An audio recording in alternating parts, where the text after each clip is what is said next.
المؤمنون اخوۃ، سبحان اللہ، کہ یہ جو مومن ہے نا جنہوں نے کلمہ پڑھ لیا یہ الگ ایک فیملی ہے، یہ الگ ہے۔ اللہ رب العالمین نے دوسروں سے ان کو ممتاز فرما دیا ہے اور فرمایا کہ انما المؤمنون اخوۃ، بحیثیت مومن جب آپ نے کلمہ پڑھ لیا ہے نا تو آپ آپس میں بھائی بھائی ہو گئے،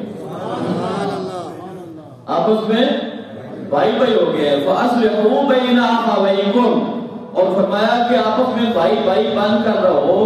اور ظاہر ہے کہ یہاں ساتھ آگے یہ بھی فرمایا فاصلحوا بین اخویکم، تو بھائیوں میں لڑائیاں بھی ہوتی ہیں، آپ کو سمجھ آ رہی ہے نہیں آ رہی؟ بھائیوں میں آپس میں لڑائیاں بھی ہوتی ہیں، فرمایا فاصلحوا بین اخویکم، اگر کہیں ایسا معاملہ ہو جائے کہ کوئی لڑائی جھگڑا ہو جائے، کوئی دنگا فساد ہو جائے تو فاصلحوا بین اخویکم، پھر کام کیا کرنا ہے؟ آپ نے اگر دو بھائی دیکھ لیا کہ وہ آپس میں لڑ رہے ہیں یا کوئی ان کو نفرت ہو گئی ہے یا کوئی آپس میں کوئی اس طرح کا مسئلہ ہو گیا، فرمایا فاصلحوا بین اخویکم، تو پھر اپنے ان دونوں بھائیوں کو آپس میں صلح کروا، دونوں بھائیوں کے آپس میں صلح کروا، ان کو مل کر بٹھاؤ اور ان کو راضی کرو، ایک دوسرے کا راضی نامہ کراؤ۔ جس طرح ہمارے کئی ایسے لوگ ہوتے ہیں جن کی ڈیوٹی یہ ہوتی ہے، اللہ نے ڈیوٹیاں لگائی ہیں نا، ڈیوٹیاں لگائی ہیں۔ کچھ لوگ آج میں فلاں جگہ پہ گیا ہوا تھا، کوئی راضی نامہ تھا، تو جہاں راضی کرانے والے ہوتے ہیں تو وہاں شیطان بھی ہوتے ہیں نا، ان کو آپس میں لڑانے والے۔ تو نبی کریم صلی اللہ تعالی علیہ وآلہ وبارک وسلم آپ کی بڑی پیاری حدیث بات اسی آیت کے تفسیر میں، تفسیر ضیاء القرآن میں پیر محمد کرم شاہ صاحب آپ نے نقل فرمائی ہے۔ حضرت ابو درداء رضی اللہ تعالی عنہ آپ سے روایت ہے کہ نبی کریم صلی اللہ تعالی علیہ وآلہ وسلم آپ نے صحابہ سے یہ فرمایا کہ اے صحابہ، کیا میں تمہیں آج ایک ایسا عمل نہ بتاؤں جو نماز سے بھی افضل ہے، جو روزے سے بھی افضل ہے، جو صدقے سے بھی افضل ہے؟ کچھ کیا کرو، سبحان اللہ، نماز سے بھی افضل ہے، روزے سے بھی افضل ہے اور صدقے سے بھی افضل ہے۔ تو صحابہ کرام رضوان اللہ تعالی علیہ اجمعین کہتے ہیں ہاں یا رسول اللہ صلی اللہ تعالی علیہ وآلہ وسلم، ضرور ہمیں ایسا عمل بتایا جائے کہ جو ان اعمال سے زیادہ فضیلت والا ہے اور اللہ کی بارگاہ میں زیادہ بندے کو مقرب بنا دیتا ہے۔ تو نبی کریم صلی اللہ تعالی علیہ وآلہ وسلم آپ نے فرمایا کہ دو بھائیوں کے آپس میں صلح کروا دینا یہ اس سے بھی بڑا عمل ہے۔ اور ساتھ آپ نے یہ تو اس کی فضیلت بیان فرمائی نا کہ جو صلح کرواتا ہے، تو آپ نے ساتھ اس شیطان کی بات بھی کر دی کہ جو لڑاتا ہے دو بھائیوں کو آپس میں۔ سرکار فرماتے ہیں کہ جو دو بھائیوں کو یا دو مسلمانوں کو آپس میں ایک دوسرے کے ساتھ لڑانے کی یا ان میں اختلاف پیدا کرنے کی کوشش کرتا ہے، تو آقا دو عالم صلی اللہ تعالی علیہ وآلہ وسلم نے ارشاد فرمایا کہ وہ ایسے ہے اختلاف ڈالنا دو بھائیوں میں کہ جیسے اس نے اپنے ایمان کو موڑ کے رکھ دی ہے، یعنی کہ دو بھائیوں کو ملانا کتنا بڑا اجر ہے۔ اسی طرح ان میں نفرت ڈالنا یہ اس سے زیادہ کہیں زیادہ اس کے لیے نقصان دہ بھی ہے۔ لہذا ہمیں یہ اس مقام پہ یہ سوچنا چاہیے کہ جہاں اگر کوئی دو بھائی ناراض ہیں یا کوئی معاملہ ہے تو ہم کیا کرتے ہیں کہ ادھر کی لے کر ادھر کی، ہاں یار تو اس کے لیے بڑا اچھا لیکن وہ تیرے بارے میں یہ بات کر رہا، تو ایسی شیطانی کرنا، ایسا منافقت کرنا اور دو بھائیوں کو آپس میں لڑانا یہ اپنے ایمان کا وہ خود بیڑا غرق کر رہا ہے اور وہ اپنا ایمان جو وہ ضائع کر رہا ہے۔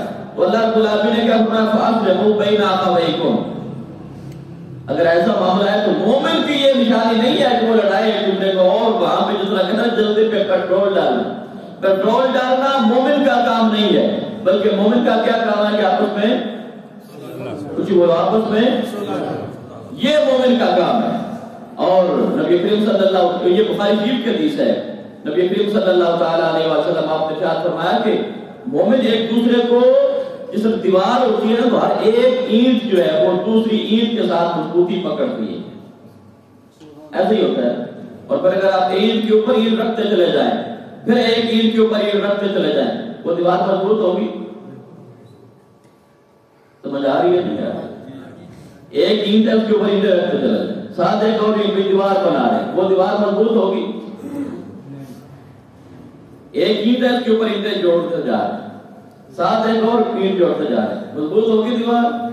عقل حاضر رکھو نا، دیوار مضبوط نہیں ہوگی. دیوار کب مضبوط ہوگی؟ جب اینٹ کے اندر اینٹ پھنس جائے گی.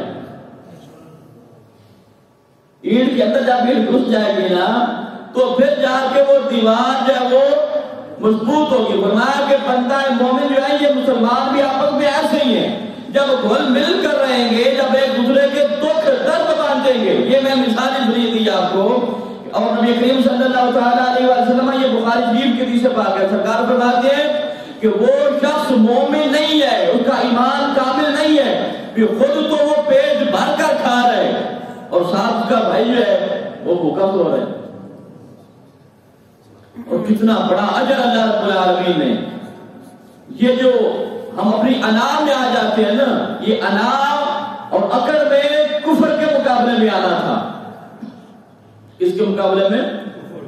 یہ رات کو نصر قرآن بھی تھا. تو یہ وَلَا تَهِنُوا وَلَا تَحْزَنُوا کے بعد سورہ آل عمران میں 34 پارے میں اس کا جو 5واں رکوع ہے، وَلَا تَهِنُوا وَلَا تَحْزَنُوا، کفار کے مقابلے میں ڈٹ جانا ہے. کفار کے مقابلے میں ڈٹ جانا ہے. تو ہم جب کفار کی باری آتی ہے نا، اسرائیل کی اور امریکہ کی، تو کیا کہتے ہیں؟ کمپرومائز کرنا چاہیے ہے، دنیا کے ساتھ مل کر چلنا چاہیے، گزارا جو کرنا ہے انٹرنیشنل لیول پہ ریلیشن ہوتے ہیں ان کو قائم رکھنا ہے، کمپرومائز کرنا ہے. تو جہاں شریعت نے حکم دیا تھا ابھی وہاں کمپرومائز نہیں کرنا. جو سمجھ رہا ہے وہ سبحان اللہ. اور جو خالی دو رکھوں کے رعایت کو پتہ بات ہوتی نہیں ہے. جہاں پہ ڈٹنا تھا کفر کے مقابلے میں، وہاں پہ ہم کمپرومائز کر رہے ہیں. اور یہاں جہاں کمپرومائز کرنا تھا تھوڑی لچک دکھانی تھی، اپنے آپ تھوڑی لچک دکھانی تھی، ایک رشتہ قائم کرنے کے لیے، ایک رشتہ نبھانے کے لیے، بھائی کے حقوق ادا کرنے کے لیے، بہن کے حقوق ادا کرنے کے لیے، اپنے رشتے داروں کے حقوق ادا کرنے کے لیے. یہاں پر لچک دکھانی تھی، یہاں مکڑے پھرے. جہاں لچک دکھانی تھی وہاں اکڑ رہے ہیں، اور جہاں اکڑنا تھا وہاں کمپرومائز کر رہے ہیں، لچک دکھا رہے ہیں. تو اندازہ لگائیں کہ ہمارا ایمان کہاں پہ بھی. جو رب نے حکم دیا ہے، اللہ کے محبوب صلی اللہ تعالی علیہ وآلہ وسلم جو آپ نے حکم دیا ہے کہ کسی مسلمان کا دل توڑنا نہیں ہے، کسی مسلمان کا دل توڑنا نہیں ہے. وہ میاں صاحب نے بڑی پیاری بات کی ہے کہ ڈھا دے مسجد ڈھا دے مندر تے ڈھا دے جو کچھ دینا، پر ایک بندے دا دل نہ ڈھاوی، کیونکہ رب دلاں وچ رہندا. یہ دل کس کا گھر ہے؟ اللہ دلوں میں، اللہ دلوں میں. وہ پوری کائنات میں نہیں سماتا، بندہ مومن کے دل میں سماتا ہے. تو اگر آپ کے گھر کی طرف کوئی بٹا بھی مارے، بات سمجھ رہے ہیں کہ نہیں؟ یہ بڑی بات کی بات ہے. آپ کے گھر کی طرف کوئی اتنا ہے، کوئی پتھر پھینک دے، آپ کو بندہ اچھا لگے گا؟ اچھا نہیں لگے گا. تو جو اللہ نے فرمایا کہ یہ جو دل ہے نا، یہ دل بھی جو ہے اللہ پاک نے جہاں ایک بندے کا مرکز بنایا ہے نا، تو جو کسی کا دل کو تکلیف دیتا ہے، جو کسی کا دل دکھا دیتا ہے، اللہ اکبر. اور پھر بندہ جو ہے، بندہ اس کا دوسرے بندے کے اوپر حق کیسے بنتا ہے؟ میرے پیارے محبوب صلی اللہ تعالی علیہ وسلم آپ نے ارشاد فرمایا کہ جو بندہ من کان فی حاجت اخیہ کان اللہ فی حاجتہ، جو بندہ اپنے کسی مسلمان بھائی کی کسی حاجت میں اس کے کام آتا ہے، اس کے کام اللہ اپنے ذمہ لے لیتا ہے. تو ہم کیا کیوں نہیں کرتے ہیں؟ متقدے یہاں پر کتنا پیج ہے، ہم پیج دیکھتے رہتے ہیں، ہم اس کی اوقات دیکھتے رہتے ہیں. تو رب نے کیا فرمایا، اللہ کے محبوب نے کیا فرمایا کہ اگر تم کسی کی حاجت پوری کرو گے، کسی کی مشکل میں کام آؤ گے، اور ساتھ ہی فرمایا سرکار نے، فرماتے ہیں کہ اگر کوئی بندہ کسی اپنے مومن مسلمان بھائی کی مصیبت کو دور کرتا ہے تو اللہ رب العالمین اس پہ آنے والے مصیبتیں دور فرماتے ہیں. تو ہم تو مصیبتیں بناتے ہیں، ہم تو مصیبتیں پیدا کرتے ہیں، ہم تو اپنے بھائیوں کے لیے پہاڑ آگے کھڑے کر دیتے ہیں، بھی راستہ نہیں دینا اس کو، گلے بھی نہیں کھلی کرنے۔ اللہ اکبر۔ اور کیا فرمایا، بڑی پیاری یہ اسی روایت کے تحت ہے، فرمایا کہ جو بندہ ہمارے یہاں تو بات نہ بھی ہو نا تو اپنے پاس سے دو چار باتیں بنا دیتے ہیں کسی کے خلاف، کسی کو بدنام کرنے کے لیے، کسی کو ذلیل کرنے کے لیے، کسی کو رسوا کرنے کے لیے، کسی کو نیچا دکھانے کے لیے ہم کیا کرتے ہیں کہ اپنے پاس سے باتیں گڑ لیتے ہیں۔ اللہ کی محبوب نے کیا کہا، محبت کا کرے سبحان اللہ۔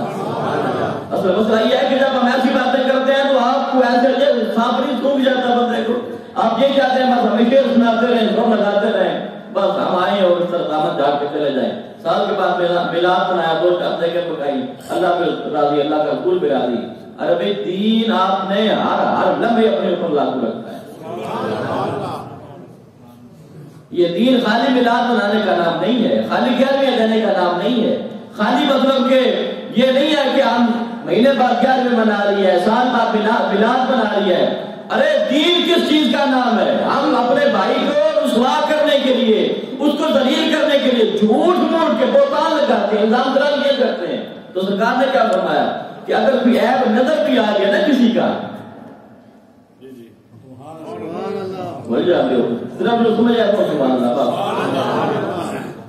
اگر کسی کا عیب اپنے بھائی کا، اپنے مومن بھائی کا عیب کوئی نظر بھی آ گیا تو کیا فرمایا، اس کے اوپر پردہ ڈال دو،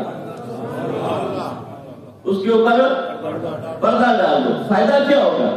سرکار فرماتا ہے کہ جو بندہ اپنے کسی مومن بھائی کی عیب کے اوپر پردہ ڈالے گا تو اللہ رب العالمین کل قیامت کے دن اس کے جرموں کے اوپر پردہ ڈال دے گا۔ ارے یہ کام بھی کم از کم اپنے لیے کر لیں، کم از کم اپنے لیے کر لیں، کیونکہ ہم میں سے کوئی بھی دودھ کا دھلا ہوا تو نہیں ہے نا،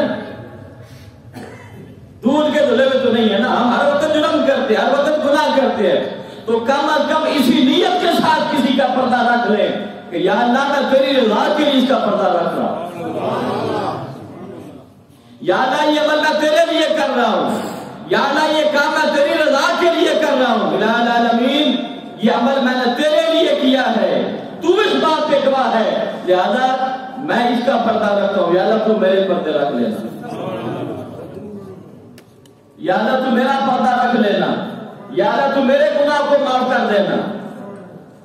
تو اللہ سے خوف اور اللہ رب العالمین کی بارگاہ میں جب بندہ ایسی نیت سے اپنے کسی مومن بھائی کے ساتھ تعلق رکھے گا، اس کی عیب کے اوپر پردہ ڈالے گا تو اللہ رب العالمین اس کی عیبوں کے اوپر پردہ ڈال دے گا۔ تو ہمارا حال کیا ہے آپ کے سامنے، اور مجھ سے زیادہ آپ جانتے ہیں کہ معاشرتی طور پہ ہم کیا کر رہے ہیں، اور پھر جو حقوق ہم نے ادا کرنے تھے وہ چھوڑ دیے، وہ چھوڑ دیے، وہ ان کو بلا دیے، ان کو ترک کر دیا ہے، ہر وقت جو لگاتے رہتے ہیں، جبکہ اللہ نے کیا کہا بلا تجسسوا، بلا تجسسوا، ہمیں قرآن آتا بھی نہیں ہے، ہم پڑھتے بھی نہیں، ہم سنتے بھی نہیں ہیں، اور اس کو ساتھ ساتھ اگر میں وہ میاں صاحب کا وہ تھوڑا سا وہ ٹچ دے دوں نا میاں صاحب نے کیا فرمایا تو وہ زبان آپ کو صحیح سمجھ آتی ہے، لیکن اب آپ تو میاں صاحب کی بھی سنتے ہیں لوگ، اس کو فالو نہیں کرتے۔ بڑی پیاری بات، پورے اس کو کہتے ہیں سمندر کو کوزے میں بند کر دینا، وہ میاں صاحب نے ایک شعر میں پوری زندگی کا فلسفہ بیان کر دیا۔ آپ پہلے سبحان اللہ کہیں گے تو پھر میاں صاحب کہیے۔ میاں صاحب نے فرمایا کہ دنیا اتے رکھ فقیرا،